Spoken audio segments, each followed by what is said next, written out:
Lectura del Santo Evangelio según San Mateo. En aquel tiempo tomó la palabra Jesús y dijo: Te doy gracias, Padre, Señor del cielo y de la tierra, porque has escondido estas cosas a los sabios y entendidos y se las has revelado a los pequeños. Sí, Padre, así te ha parecido bien. Todo me ha sido entregado por mi Padre y nadie conoce al Hijo más que el Padre, y nadie conoce al Padre sino el Hijo, y aquel a quien el Hijo se lo quiera revelar. Venid a mí todos los que estáis cansados y agobiados, y yo os aliviaré. Tomad mi yugo sobre vosotros y aprended de mí, que soy manso y humilde de corazón, y encontraréis descanso para vuestras almas. Porque mi yugo es llevadero y mi carga ligera. Palabra del Señor.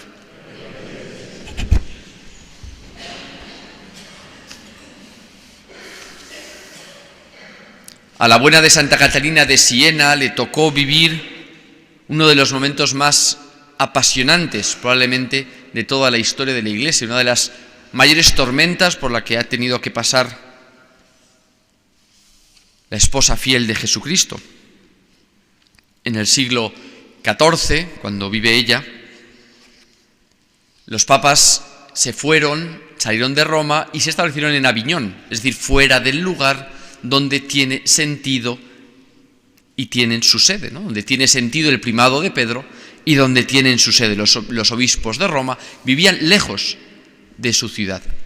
Y lejos de su ciudad también implicaba que vivían lejos de un auténtico servicio al ministerio, a la Iglesia. En su ministerio no vivían el auténtico servicio a la Iglesia, sino buscando muchas veces pues más la comodidad material, el dinero. Si vais a Aviñón y visitáis el Palacio de los Papas, es muy divertido porque cuando uno entra en la sala de los banquetes y tiene la audioguía, pues te describen hasta el número de codornices, el número de, es decir, todos los manjares que pasaban por la mesa papal, igual que también en las estancias pontificias te describen el número de zapatos, de abrigos, todo lo que tenían los papas allí en Aviñón.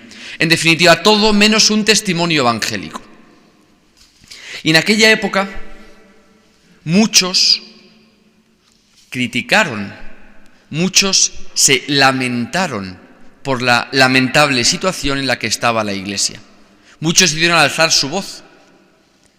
Por ejemplo, los primeros humanistas, pienso en Petrarca, pues escribió cosas durísimas sobre el papado de Aviñón. Por ejemplo, llegó a decir que si Jesucristo hubiera aparecido en la corte papal de Aviñón, le hubieran vuelto a vender por 30 monedas, porque allí todo se vende.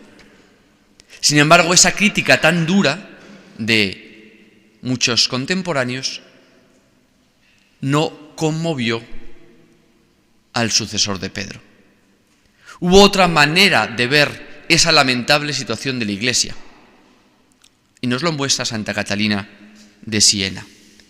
Ella, que en un momento precioso se desposó con Cristo, es más, Cristo le entregó un anillo como símbolo de ese desposorio espiritual, y llegó a llevar las llagas de Cristo. Ella, que sabía lo que era ser esposa del esposo, veía a la Iglesia como la esposa fiel, inmaculada del esposo. Que es verdad, y tiene también textos durísimos, cuya vestidura inmaculada es ensuciada tantas veces por los ministros, por los sacerdotes. Es verdad. Ella no negó ninguno de los problemas de su tiempo, pero miraba a la Iglesia como se mira a la esposa de Cristo. Y por eso se desvivió por ella, por eso rezó por ella, por eso fue gracias a su impulso, a su fortaleza, a su valentía, que finalmente el Papa volvió a Roma. La misma Santa Catalina, por cierto, no acabó de ver el final de la historia, porque nada más volver a Roma, por dificultades entre partidos y sobre todo entre naciones, enredando sobre todo los franceses, pues fueron elegidos un segundo papa y hasta un tercer papa. Obviamente la Iglesia que había hasta 3 papas. Y sin embargo, Santa Catalina de Siena en ningún momento dejó de ver a la Iglesia como la esposa inmaculada de Cristo, por la cual recorrió Europa visitando a reyes, obispos, gente de toda clase y condición, para luchar por la paz y la unidad en la Iglesia. Muchos en aquella época, como decía, se lamentaban de la situación y lanzaban sus más duras y acerbas críticas contra el Papa, contra la situación de los sacerdotes, contra la situación de la Iglesia, pero eso no sirvió para nada.